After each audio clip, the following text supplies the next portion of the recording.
All right, let's dive in. Our journey begins at the 10th spot, the Bruniquel Cave structures. It was 1990 when a 15-year-old named Bruno Kowalczewski, exploring a cave in southwestern France, squeezed through a narrow passage. What he found defied all logic.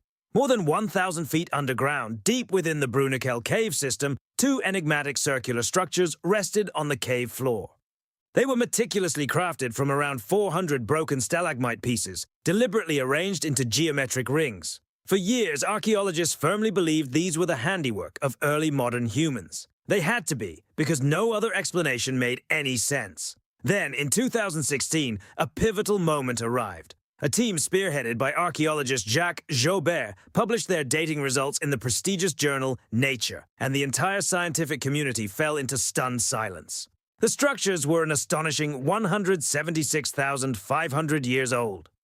To truly grasp the terrifying implications of this number, consider what it means. Homo sapiens didn't even set foot in Europe until approximately 45,000 years ago. The Bruniquel structures predate our species' arrival on that continent by over 130,000 years.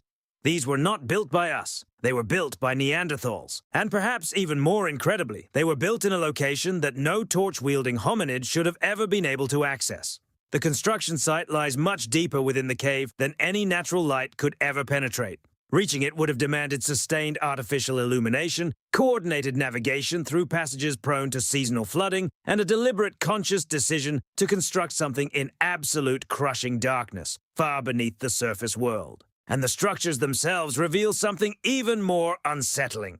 The stalagmites were broken with intentional precision to specific lengths, then stacked into perfectly formed rings. What's more, some even show clear evidence of having been burned. Traces of charred bone and reddened calcite indicate that fires were maintained within these rings. This wasn't a shelter. There was no practical functional reason to build anything this deep underground. The Neanderthals carried fire into the very belly of the earth, meticulously assembled a geometric monument in total darkness, and then performed activities there that have left behind no clear, discernible purpose.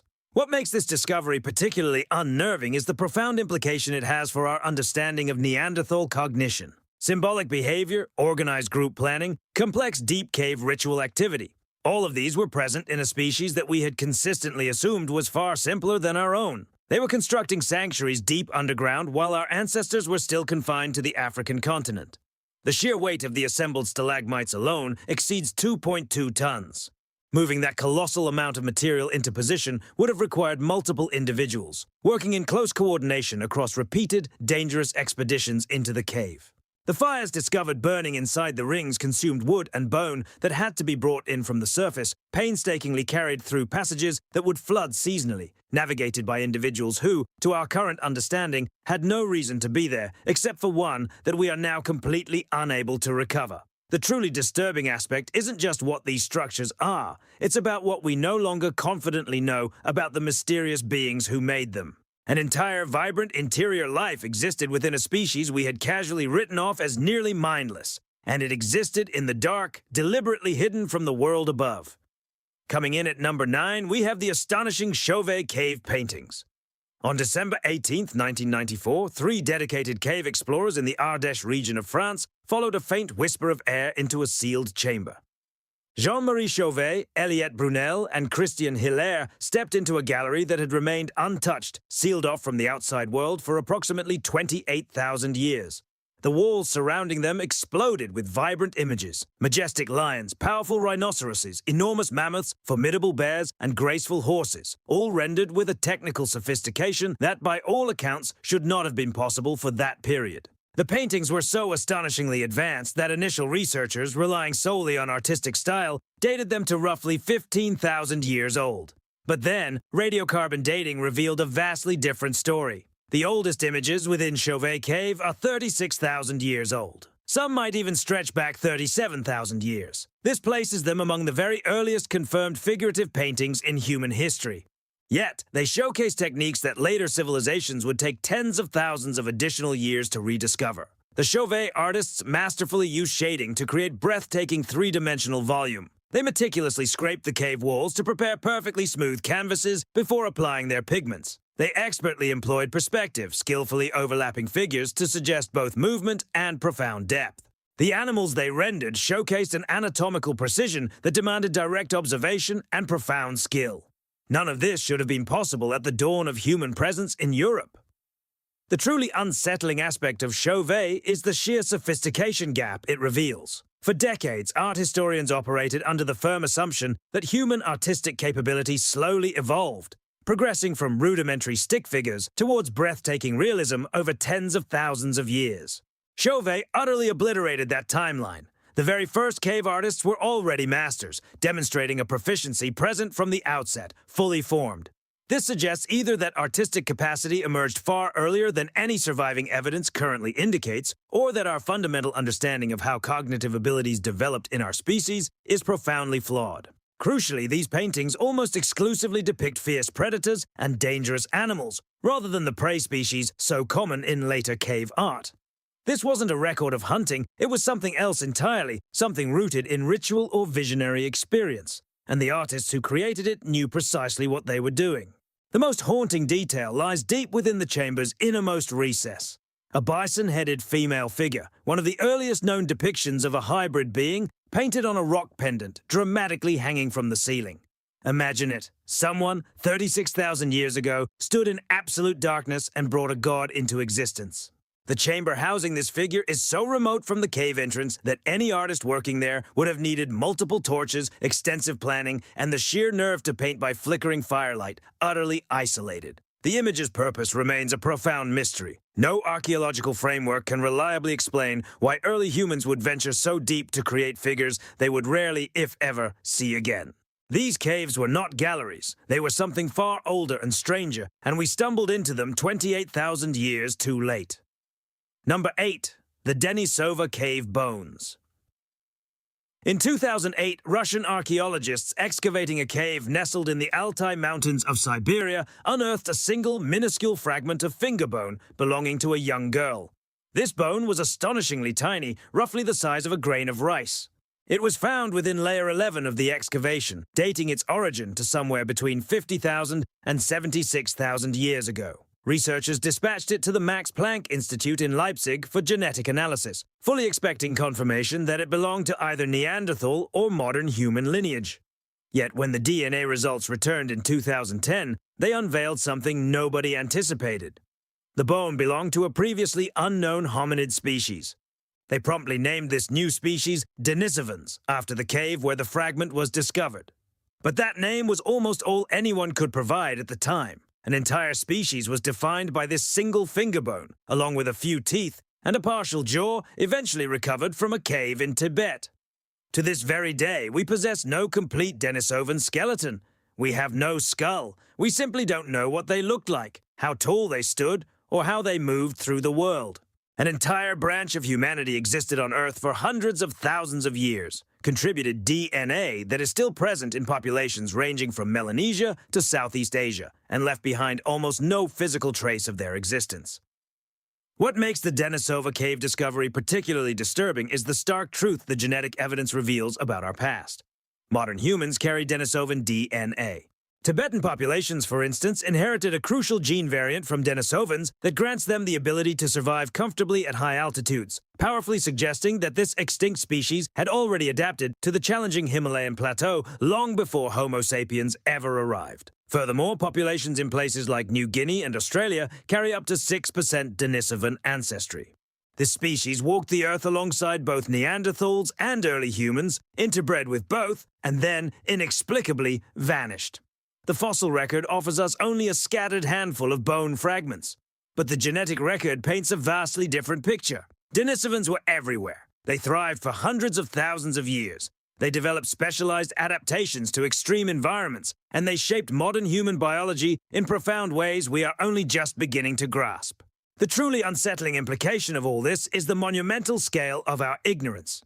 If an entire human species can exist for such an immense span of time and leave behind little more than a finger bone, what else walked the Earth that we will never uncover? How many invaluable branches of the human family tree have been completely erased from our understanding? Recent analyses of Denisovan DNA unveil a fascinating complexity. At least two distinct populations interbred with modern humans at various points in prehistory. This suggests the species itself harbored significant internal diversity, sprawling across different geographies and time periods. Consider the timeline. The Tibetan jawbone, unearthed in 2019, dates back an astonishing 160,000 years. Meanwhile, the Siberian finger bone we found is only about 50,000 years old. This means the Denisovans didn't just exist, they persisted across continents for at least 110,000 years, mastering adaptations to environments that would have proven fatal for unprepared modern humans. Then, they vanished, leaving behind scarcely a trace. No plentiful fossils for us to decipher their full story. They are truly the ghost species haunting our genome, and a part of them journeys with us even now. Number 7. The Lascaux Painted Bull. Imagine this scene. It's September 12th, 1940. 4 teenage boys trailing their dog down a hidden hole near Montignac in southwestern France tumble into a chamber that would force historians to completely rethink European prehistory. This was the Lascaux Cave complex, a subterranean labyrinth stretching for hundreds of meters, adorned with roughly 6,000 breathtaking figures, both painted and engraved upon its ancient walls. These masterpieces are 17,000 years old. Within a section known as the Hall of the Bulls, a single image commands attention, measuring an astounding 17 feet in length. It stands as the largest known animal figure in all of prehistoric cave art, and for decades something about it has profoundly unsettled researchers. This colossal bull depicts an auroch, the now extinct wild cattle that once roamed Ice Age Europe. The creature's proportions are strikingly accurate, its musculature rendered with keen, careful observation. Yet, a mathematical analysis of the image conducted in the early 2000s unveiled something profoundly strange. The placement of specific markings dotted around the bull precisely corresponds to the star cluster we now recognize as the Pleiades. Moreover, additional dots positioned near the figure align perfectly with stars in the constellation Taurus. If this interpretation holds true, Lascaux isn't just art. It harbors one of the earliest star maps in human history, etched onto stone long before any known astronomical tradition is believed to have existed. What makes Lascaux particularly unsettling is the recurring pattern emerging across multiple prehistoric sites. In 2018, researchers Martin Sweatman and Alastair Coombs from the University of Edinburgh published a groundbreaking study. They meticulously examined cave art from Lascaux, Chauvet, Göbekli Tepe, and other ancient locations. Their startling proposal: prehistoric artists across Europe and the Near East weren't just painting animals, they employed a consistent system of animal symbols to represent specific constellations. This astronomical code, they argued, remained remarkably stable for tens of thousands of years. The implications are staggering, almost mind-bending. It would mean that Ice Age hunter-gatherers, often envisioned as primitive, had developed sophisticated observational astronomy. They were tracking celestial events across countless generations and encoding that profound knowledge into their art using a shared, precise symbolic language. The truly disturbing aspect isn't just their cleverness, but what this reveals about forgotten knowledge. These people had no written language, no sprawling cities, no formal institutions designed to preserve their understanding. Yet something they knew about the sky endured across millennia, passed down through vibrant oral traditions and vivid painted images until it was eventually swallowed by the silent depths of caves hidden from our modern eyes. We in the last century have largely convinced ourselves that we invented astronomy. The unsettling truth might be that we have only just begun to rediscover it. The sheer sophistication required to track the Pleiades accurately across countless generations suggests a culture with incredibly stable oral traditions, well-established seasonal calendars, and collective observational practices meticulously maintained for thousands upon thousands of years. None of this neatly fits the conventional image we hold of Ice Age hunter-gatherers. These were people who watched the heavens keenly, truly understood what they saw, and knew exactly which animals corresponded to which stars. They carried that sacred knowledge deep into caves, where no one would uncover it again for 17 millennia. The haunting question isn't ultimately what they knew, but rather what else they encoded into those ancient walls that we have not yet correctly deciphered. Number 6. The Shanidar Flower Burial.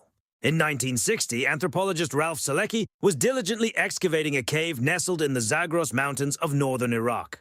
His team made an astonishing discovery, a Neanderthal skeleton, buried approximately 60,000 years ago. This individual, designated Shanidar IV, had been laid to rest deliberately, placed with unmistakable care in a prepared grave. Soil samples collected from around the body were carefully dispatched to paleobotanist Arlette Leroy-Gourhan in Paris for expert analysis. Several years later, her results arrived and they completely transformed how scientists understood an entire species. The soil contained massive clumps of flower pollen from 7 distinct species, far more than could have been deposited by mere accident. The inescapable conclusion: Neanderthals had deliberately buried their dead with flowers. For decades, this groundbreaking finding served as definitive proof that Neanderthals possessed emotional depth, symbolic thought, and ritualistic behaviors, qualities previously attributed only to modern humans. The flowers identified included yarrow, cornflower, and hollyhock, all species known for their profound medicinal or aromatic properties.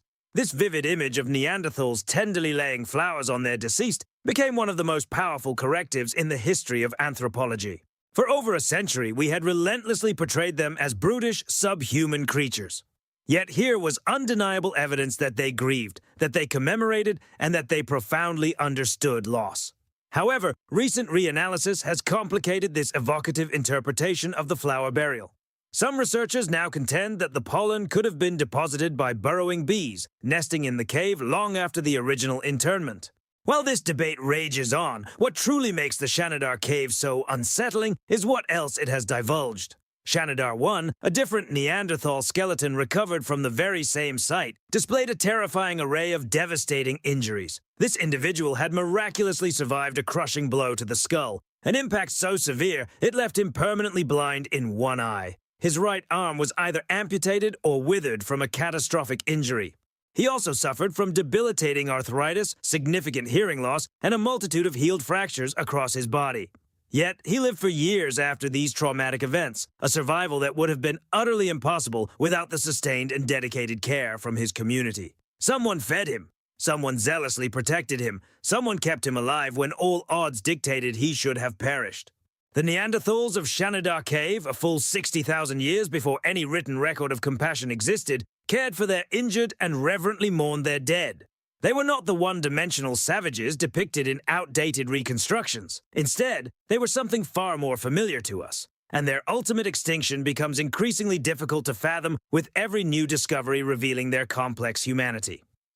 The truly haunting detail, the one that chills us to the bone, is this: we outlasted them. These were beings fully capable of profound grief and active mercy, and they are irrevocably gone. The most recent excavations at Shanidar, carried out between 2015 and 2019 by a dedicated team from the University of Cambridge, unearthed yet another Neanderthal burial designated Shanidar Z. This skeleton had been meticulously placed in a natural rock depression, its head gently resting against a stone that appeared to have been deliberately positioned as a pillow.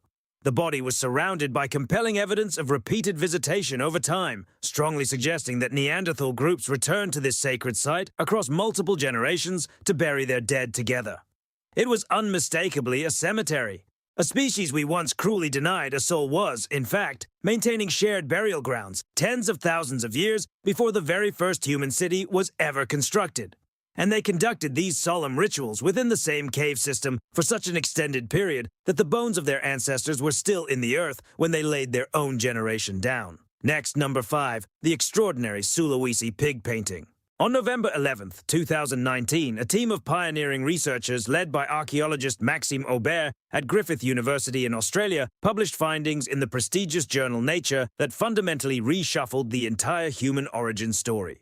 Deep within the Liang Tedongnya Cave on the remote Indonesian island of Sulawesi, they had unearthed an astonishing painting of a warty pig, rendered in striking red ochre on a vast limestone wall. The image depicted the animal in clear profile, its body marked with precise and intricate details, making it unmistakably recognizable as a species still thriving on the island today. By employing uranium series dating on the calcite deposits that had naturally formed over the ancient painting, the team was able to establish its absolute minimum age. This pig is an astonishing 45,500 years old. This single astounding image shattered a narrative that had dominated prehistoric research for well over a century. The oldest figurative cave art in the world was not, as previously assumed, in Europe. It was definitively in Indonesia. The magnificent Chauvet paintings in France, long celebrated as the pinnacle of early human artistic achievement, were suddenly rendered younger than these powerful images discovered on the other side of the planet. The implications fractured in multiple profound directions, creating immense questions. So, what does this discovery truly mean? Either humans living tens of thousands of miles apart, separated by vast oceans and land masses, independently invented figurative art, or the fundamental cognitive ability to create such art was already ingrained in Homo sapiens before our species ever ventured out of Africa. This would imply that similar images once adorned caves along our entire migratory path, vanishing over countless millennia. But the Sulawesi discovery isn't just about ancient art. It's what else has emerged from this region that truly unsettles the established narrative. Earlier caves on this very island hold hand stencils, carbon dated to a staggering 39,900 years old. And then there's the hunting scene from Liang Bulu Sepong 4, unearthed in 2017. It dramatically depicts therianthropes, those mystifying half-human, half-animal figures, seemingly engaged in a coordinated hunt.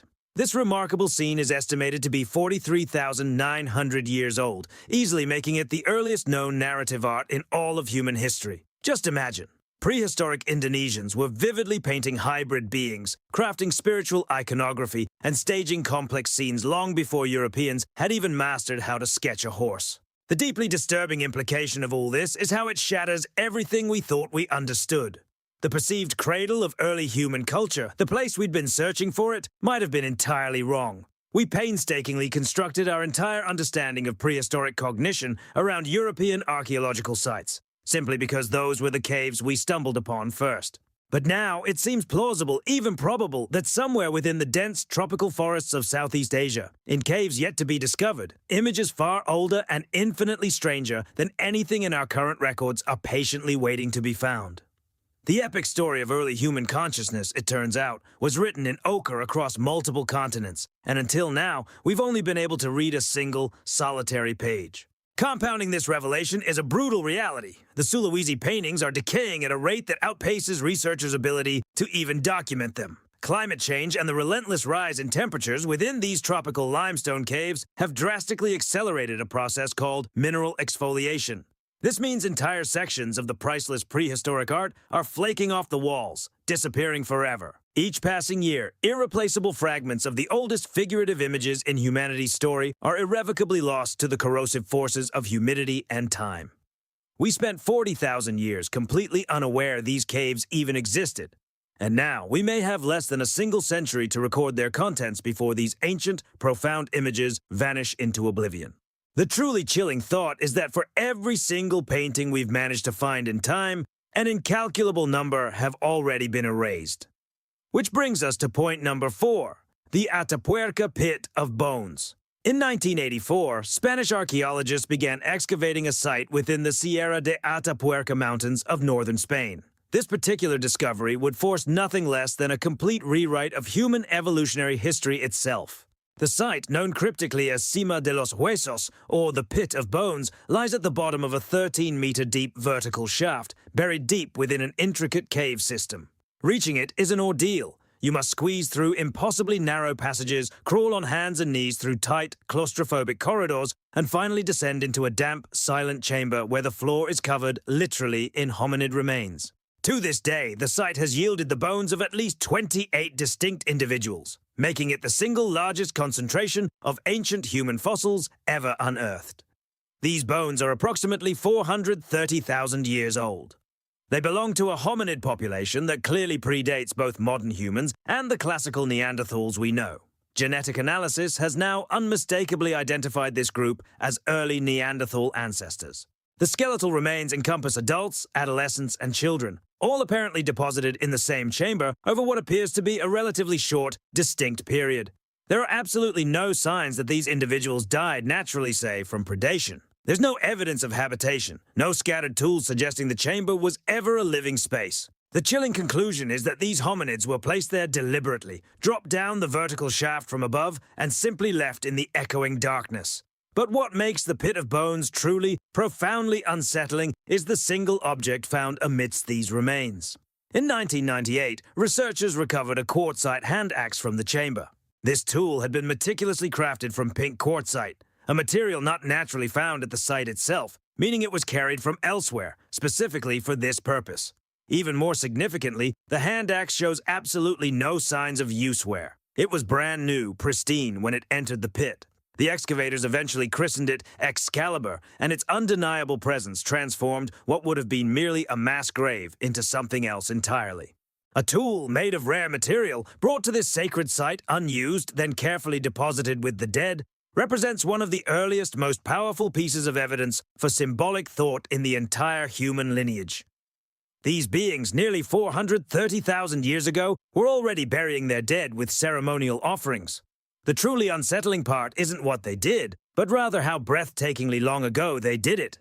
The sophisticated cognitive capacity required for funerary ritual, for perceiving the deceased as something profoundly more than mere discarded biological matter, already existed within a hominid species so ancient that our own species, Homo sapiens, would not even appear on Earth for another 130,000 years. We, in our hubris, believed we invented grief. Instead, it seems we may have merely inherited it. The genetic analysis of the Atapuerca remains, formally published in 2016 by a dedicated team at the Max Planck Institute, unveiled something remarkable. The population residing within the pit carried distinct DNA signatures, strikingly intermediate between those of Neanderthals and Denisovans. This suggests the chamber preserves a poignant moment in the grand tapestry of human evolution, a time when the common ancestors of these two, later distinct hominid species had not yet fully diverged. The pit, then, was utilized for deposition during a critical, formative window within the hominid family tree.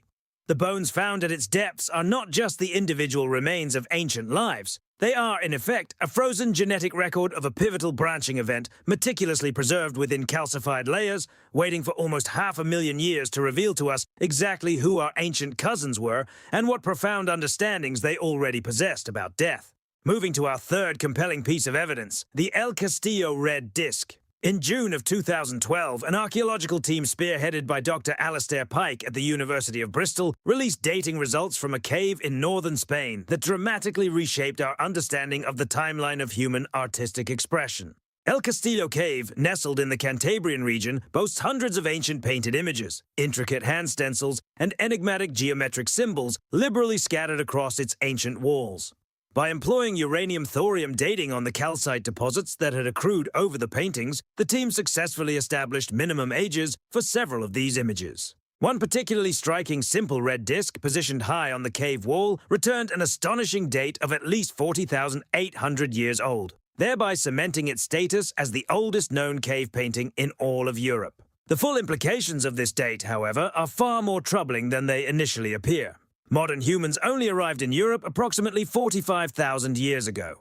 This means the red disc was painted within a mere few thousand years of their arrival. At the absolute earliest possible moment, Homo sapiens could have created it. Yet critically, this date also falls squarely within the time frame when Neanderthals were still very much present and occupying the exact same region. The distinct possibility that the disc was painted by Neanderthals rather than by modern humans simply could not be dismissed. Further painstaking dating work conducted at 3 additional Spanish caves, with findings published in 2018 by a team led by Dirk Hoffman, pushed the minimum age of certain cave markings back even further, to a stunning 64,000 years. That particular date is utterly impossible for modern humans. Our species was definitively not present in Western Europe that early. Therefore, these paintings had to be the work of Neanderthals. What makes the revelations from El Castillo so profoundly disturbing is what they collectively do to the convenient story we've long told ourselves. For over a century, cave art was proudly presented as the quintessential cognitive achievement of modern humans, the immutable marker that unequivocally separated us from every other hominid species that ever walked the earth. Neanderthals were relegated to the role of brutish predecessors, whom we ultimately replaced, supposedly incapable of symbolic thought, and thus destined for extinction precisely because they lacked what we possessed. The Spanish dating results don't just challenge that narrative, they utterly shatter it. Neanderthals were actively painting on cave walls tens of thousands of years before any modern human ever set foot in Europe. They created symbolic art. They used perforated shells as jewelry, meticulously manipulated pigments, and crafted intricate geometric designs deep within the darkest cave chambers. The truly unsettling conclusion arising from all this is that there may have been no discernible cognitive gap between them and us. They thought, they symbolized, they made art in the dark in profound silence. And yet, we replaced them anyway. Not, it seems, through some inherent intellectual superiority, but through whatever complex, brutal combination of circumstance and violence ultimately brought their existence to a traumatic end. The caves they painted are still here, bearing witness. They, however, are not. Additional analysis of these Spanish sites has even identified pigment application techniques eerily consistent with those used by modern humans thousands of years later, strongly suggesting that the artistic methods themselves may have been inherited from Neanderthal predecessors rather than independently invented by the arriving Homo sapiens. This possibility is, in its own right, profoundly unsettling. It implies that modern human cave art may not represent a uniquely human cognitive achievement at all. It could simply be a tradition learned, absorbed, or culturally transmitted from a species we tragically replaced. The hands that first mastered the technique of blending ochre with animal fat, and then expertly blowing that pigmented mixture against stone, belong to a species that we, modern humans, ultimately drove to extinction.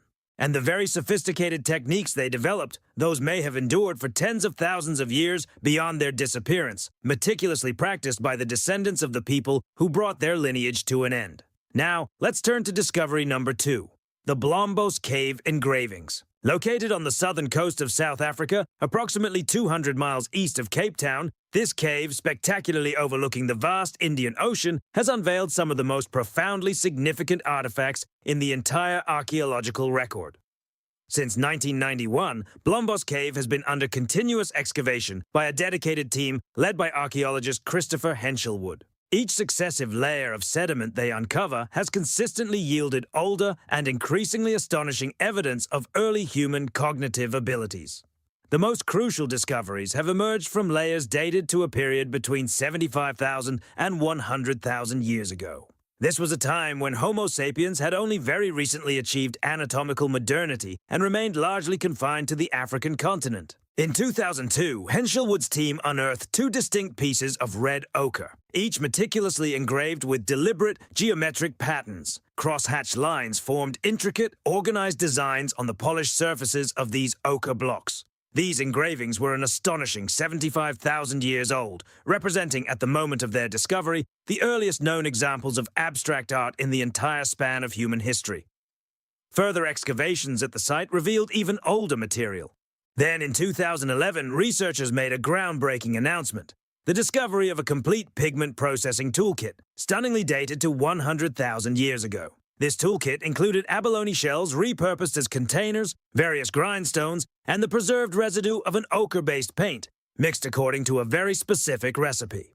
The people who utilized this sophisticated toolkit were, in essence, manufacturing paint on an industrial scale, a full 60,000 years before any cave painting appeared in Europe. What makes the findings at Lascaux particularly profound, and indeed unsettling, is what the cave reveals about the development of symbolic behavior itself. And then, in 2018, a new discovery pushed this timeline back even further. A small stone flake, distinctly marked with 9 cross-hatched red lines carefully drawn with an ochre crayon, was recovered from a layer 73,000 years old. These lines were unequivocally not accidental decorative marks. They were drawn deliberately with clear purpose, using a tool specifically crafted for the act of mark-making. This was unequivocally the earliest confirmed drawing in all of human history. The implications of these discoveries cascade outward in every possible direction. If ancient humans in southern Africa were creating geometric drawings 73,000 years ago, manufacturing complex paint 100,000 years ago, and even wearing personal ornaments like perforated shell beads during the same era, then the entire European cave art tradition, often considered the dawn of human artistic expression, is not a beginning at all. Instead, it is merely a late and geographically specific manifestation of a much older, truly global pattern. And the most profoundly disturbing aspect of all this lies in what it suggests about the lost record of our past. Homo sapiens has inhabited Africa for at least 300,000 years. Yet, for a staggering 200,000 of those years, we possess almost no surviving evidence of what our ancestors thought, what they created, or what they believed. Everything we currently understand about the origins of human consciousness comes from an incredibly tiny sliver of surviving material. The vast majority of our species' mental history has been utterly swallowed by the relentless passage of time. The Lascaux artifacts survived only because the cave itself remained exceptionally stable across tens of thousands of years, remarkably protected from the destructive forces of rainfall and erosion by a unique geological configuration. This specific arrangement preserved what would otherwise have simply dissolved back into the soil. Similar artifacts and expressions must have existed across the entire African continent throughout the early history of our species. Yet almost none of them endured. The people who made them thought, they symbolized, they created, and then they died. And the only reason we even know any of this ever happened is because a mere handful of ochre fragments were buried deeply enough in one specific cave to outlast every natural force that should have erased them completely. Now for discovery number 1, the Cueva de las Manos handprints. Deep within a remote canyon in the Santa Cruz province of Argentine Patagonia, a massive cave wall holds what might very well be the most haunting and enduring image in all of prehistoric art. This is Cueva de las Manos, literally the Cave of Hands, and it contains hundreds of human hand stencils, pressed indelibly against the rock face, spanning a period of nearly 5,000 years.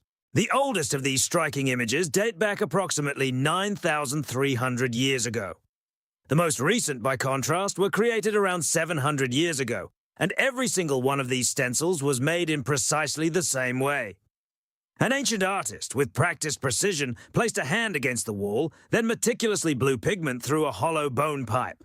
When the hand was gently removed, a sharp negative outline remained. This exact technique, consistent across millennia, was dutifully passed down through generations of people who stood in that same cave, leaving behind those indelible marks. The cave now holds an astounding 829 documented handprints. Most of these, judging by careful size and proportion analysis, appear to belong to adolescent males. The vibrant pigments themselves were crafted from iron oxide, manganese, and a variety of other minerals, painstakingly ground into fine powders and then mixed with binders so effective they have preserved the striking colors for thousands of years. The images radiate in shades of red, black, white, and yellow. Some hands are fully formed, every finger accounted for. Others, however, are missing fingers, a detail that could stem from a deliberate posture, a past injury, or even, unsettlingly, ritual amputation. Scattered among these countless stencils are vivid depictions of guanaco hunts, intricate geometric patterns, and enigmatic zigzag lines that might represent winding rivers or ancient pathways. Yet, it's the hands that utterly dominate the scene. They cover the cave walls in dense, overlapping clusters, layered across generations, gradually building into a single, unbroken gesture, repeated for nearly 5,000 years. What makes Cueva de las Manos so profoundly unsettling is the sheer mystery of why people continued this tradition. No known archaeological framework can fully explain the relentless persistence of this practice. The cave itself is incredibly remote. Reaching it demanded arduous travel through formidable terrain, a challenging descent into the canyon, and the careful transport of pigments and tools specifically for the task. Yet generation after generation undertook this very journey. Children walked there with their parents, pressed their own small hands against the cold rock, and watched as their older relatives performed the same ancient ritual. The resulting accumulation is not a gallery in any conventional sense, nor is it a religious site as we commonly understand them. Instead, it's a continuous silent conversation conducted across 50 centuries between countless individuals who never once met. Each person stood in the exact same spot, performed the exact same action, and left behind the same poignant evidence of their fleeting existence. The truly disturbing aspect lies in what these hands profoundly mean. Every single outline represents a specific person who once lived, breathed, and pressed their unique palm against that unyielding stone.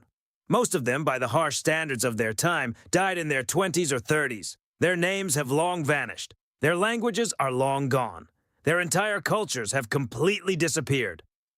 What endures is merely the outline of a single hand, multiplied hundreds of times across a cave wall, each one a small, defiant refusal to disappear completely.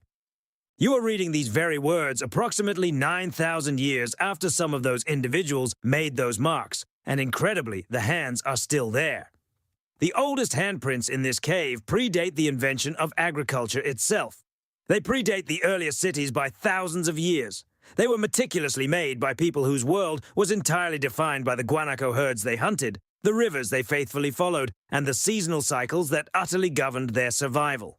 The youngest handprints, in a remarkable testament to continuity, were made by descendants of those very same people, still hunting the same animals in the same landscape, continuing a tradition that had miraculously outlasted empires on other continents. The cave serves as a staggering record of one of the longest unbroken cultural practices in human history. A tradition that only finally ended when the Tehuelche people, who carefully maintained it, were tragically dispossessed of their ancient land. And finally, our #1 most unsettling discovery, the Rising Star Cave and Homo naledi. On the 13th of October in 2013, two experienced cavers, Stephen Tucker and Rick Hunter, painstakingly squeezed through a dangerously narrow fissure within the extensive Rising Star Cave system, located northwest of Johannesburg, South Africa. The challenging passage they entered, later christened the Dragon's Back Chute, demanded that the human body be contorted through gaps as narrow as just 18 centimeters. After navigating nearly 80 meters of claustrophobic crawling, they finally emerged into a remote, hidden chamber. The floor of this chamber was astonishingly covered in hominid bones. Wasting no time, they photographed the extraordinary sight, immediately contacted paleoanthropologist Lee Berger at the University of the Witwatersrand, and thus inadvertently triggered one of the most significant archaeological investigations of the 21st century. Berger swiftly assembled an expedition team composed entirely of small-frame scientists, all women, specifically chosen for their ability to fit through those incredibly constricted passages. Over a period of 3 weeks in November of 2013, this dedicated team recovered over 1,500 bone fragments belonging to at least 15 individual specimens. These remains astonishingly represented a brand new hominid species, which was eventually named Homo naledi. This species unveiled a truly bizarre mosaic of features, a biological puzzle unlike anything seen before. Its brain, remarkably, was tiny, roughly the size of a common orange. This put it on par with Australopithecines, distant ancestors who roamed the Earth millions of years earlier. Yet its hands were strikingly modern and dexterous, while its feet were perfectly adapted for covering vast distances. What's more, its teeth exhibited characteristics typically found in much later human species. Naledi presented an enigma, appearing like a hominid that logically should have vanished 3 million years ago. The dating results, finally announced in 2017, were almost beyond belief. Homo naledi, as it turned out, lived much, much later, between approximately 335,000 and 236,000 years ago. This meant this peculiar species walked the African landscape at precisely the same time Homo sapiens were beginning to emerge on that very same continent. A small-brained hominid, with many features we'd label primitive, coexisted with early modern humans and, astonishingly, managed to survive alongside us for tens of thousands of years. The evolutionary implications of this discovery alone were absolutely staggering, forcing a dramatic re-evaluation of established timelines. But the truly unsettling finding wasn't just the species itself, or even its improbable timeline. The revelation that truly disturbed the scientific community was where these incredibly old bones were found. What makes the Rising Star Cave system so profoundly unsettling is the nature of the cave itself. The specific chamber where the Homo naledi remains were recovered, ominously named the Dinaledi Chamber, offered no evidence of natural sediment deposition whatsoever, no signs that the bones could have simply washed in. There was also no evidence of predator accumulation, no telltale gnaw marks, no carnivore tooth marks on any of the delicate skeletons. The only plausible explanation, vigorously defended by Berger's team and now increasingly accepted by a growing number of researchers, is that Homo naledi deliberately carried their dead through the intricate cave system, intentionally depositing them in this deeply secluded chamber. This would have demanded an extraordinary effort. It required navigating the infamous Dragon's Back Chute, a passage so incredibly tight that even today's slender scientists struggle to squeeze through. It necessitated artificial light, as the chamber lies in absolute crushing darkness, far beyond the reach of any surface illumination. Most importantly, it demanded a deliberate, repeated, and conscious decision to treat their deceased with enough meaning and reverence to transport them into the deepest recesses of an unforgiving cave system. Imagine, a small-brained hominid species with a brain merely 1/3 the size of our own appears to have practiced complex funerary deposition in deep caves approximately 250,000 years ago. The cognitive capacity we once attributed exclusively to modern humans, and only later grudgingly extended to Neanderthals, may have been present in creatures we once assumed were utterly incapable of such profound thought. Then, in June of 2023, Berger's team dropped another bombshell, announcing additional findings. They claimed to have discovered deliberate engravings etched onto the walls of the Dinaledi chamber itself. Geometric patterns, they asserted, appeared to have been painstakingly made by Homo naledi. This monumental claim remains controversial, with independent verification still underway. But if these engravings prove to be genuine, the implications are simply impossible to contain. A hominid species with a brain even smaller than a chimpanzee's might have been creating symbolic marks on cave walls while reverently burying their dead in the perpetual dark, and they were doing it all before our own species had even fully emerged. The truly horrifying aspect of this entire discovery lies in what it suggests about the very assumptions underpinning everything we thought we knew about human evolution. For over a century, the entire framework of paleoanthropology rested on a deceptively simple idea. Large brains produced symbolic thought produced culture, and culture, in turn, produced us. Rising Star shatters that foundational chain at its very first link. Consciousness, ritual, complex symbolic behavior, that deep, innate recognition that death matters and the deceased must be placed somewhere meaningful may not, in fact, require the massive brain we've always assumed it did. Something older, stranger, and far more widely distributed across the hominid family tree may have been thinking in ways that we still do not fully comprehend. And we are only just now beginning to find the evidence for it in caves we only recently learned how to reach. What else, we must wonder, is down there? Waiting silently in the chambers we have not yet managed to squeeze into, buried in the profound darkness that our ancient ancestors perhaps understood far better than we ever will.